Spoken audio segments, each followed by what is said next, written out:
પક્ષની ભાજપની અંદર રહીને ભાજપના કાઉન્સિલર, તમે કોર્પોરેટર હતા, અને છતાં પણ તમે લોકો માટે અવાજ ઉઠાવ્યો કે ભાઈ લોકોએ મને ચૂંટીને મોકલેલો છે, તો લોકો પ્રત્યે પહેલી જવાબદારી મારી છે, પક્ષ પછી આવે.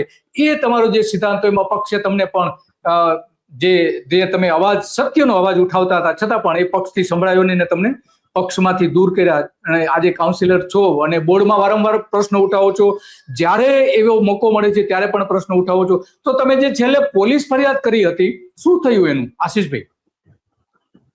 આમાં ગયા વર્ષે 9મા મહિનામાં મળેલી સામાન્ય સભા, જેમ મુખ્યમંત્રીના કાર્યક્રમમાં આ બે બહેનો ગઈ હતી પંડિત દીનદયાળ હોલમાં 2 મે મહિનામાં, અને પોતાને ન્યાય મળે એ માટે સરલા અને સંધ્યાએ માનનીય મુખ્યમંત્રીને રજૂઆત કરી હતી.